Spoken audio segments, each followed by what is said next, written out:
అదేవిధంగా వాల్తా యాక్ట్ పోయింది, అదేవిధంగా కాన్స్టిట్యూషనల్ ఆర్టికల్ 48A కూడా ఇక్కడ ఉల్లంఘించడం జరిగింది. లాస్ట్లో మన హైకోర్టు కూడా చెప్పింది, హైడ్రా విషయంలో శనివారం ఆదివారాల రోజులు మీరు కూల్చే ప్రయత్నం చేయొద్దు, శనివారం ఆదివారం చూసి మీరు డిస్ట్రక్షన్ చేయొద్దు అని మన రాష్ట్ర హైకోర్టు కూడా స్పష్టమైన తీర్పు హైడ్రా విషయంలో అన్ని విషయాల్లో ప్రభుత్వానికి చెప్పింది. దాన్ని కూడా ఈరోజు ఉల్లంఘించారు హైడ్రా విషయంలో.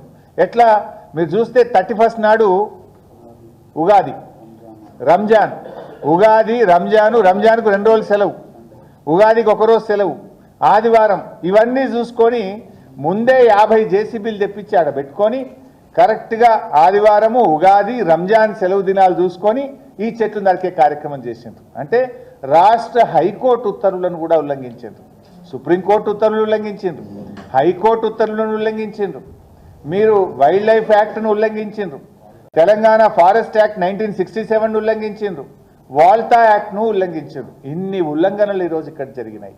వీటన్నిటిని కూడా ఆధారాలతో సహా ఈరోజు మేము కమిటీకి పూర్తి వివరాలు, ఆ సుప్రీంకోర్టు జడ్జిమెంట్స్, పాయింట్స్ అన్ని కూడా వారి దృష్టికి మేము ఇవ్వడం జరిగింది. అదేవిధంగా ఈ భూమి ఇది హెచ్యుకి సంబంధించిన భూమి. ఈ లెటర్ కూడా మీ అందరికి కూడా మీడియాకు కూడా పంపిస్తాం. ఇందులో చాలా స్పష్టంగా ఈ భూమి హెచ్యుదని చెప్పిన వివరాలు కూడా ఉన్నాయి.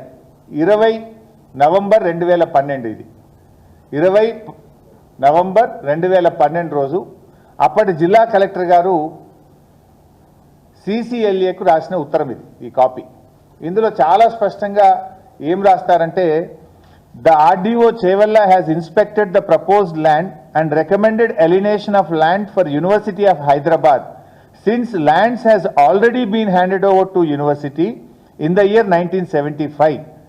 As seen from the inspection reports, the structures are located in the University of Hyderabad enclosed as Annexure 1.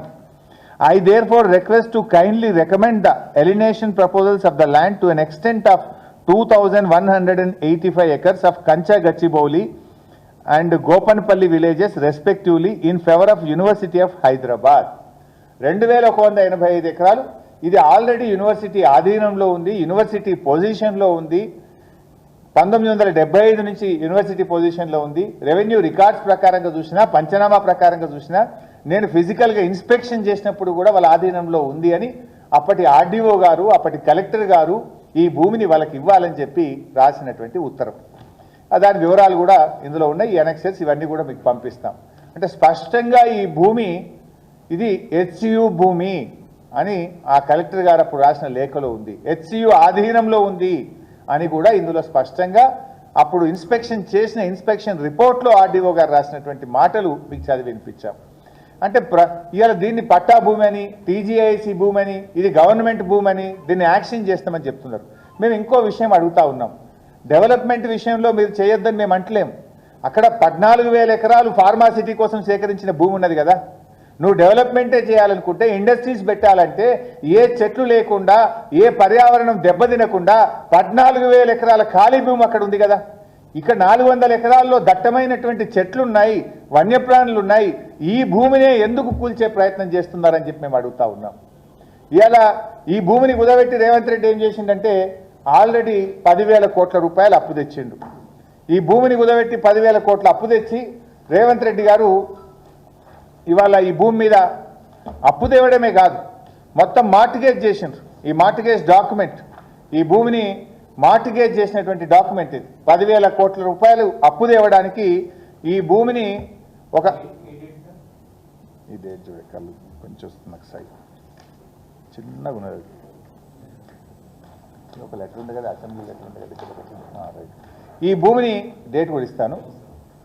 Registration ఆఫీస్లో మార్టిగేజ్ చేసినారు. డేట్ ఉంటుంది 2024 నవంబర్ 13, నవంబర్ 22 నవంబర్ 2024, 22 నవంబర్ 2024 నాడు ఈ భూమిని కుదబెట్టు రిజిస్ట్రేషన్ ఆఫీస్లో 10,000 కోట్ల రూపాయలు అప్పు తెచ్చింది.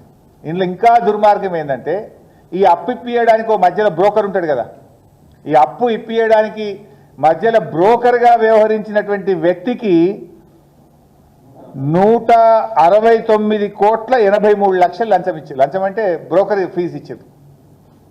అప్పు ఇప్పించిన బ్రోకర్కు 169,83,00,000 బ్రోకర్ ఫీజు కట్టింది ఈ ప్రభుత్వం అప్పు ఇప్పించినది. ఇది నేను ఉత్తరం చెప్తానండి, అసెంబ్లీలో నేను వేసిన క్వశ్చన్కు రాతపూర్వక సమాధానం రాష్ట్ర ప్రభుత్వం ఇచ్చిన డాక్యుమెంట్. ఇది నా సొంత కవిత్వం కాదు. నేను స్పష్టంగా ఇందులో ఏమడిగిన అంటే,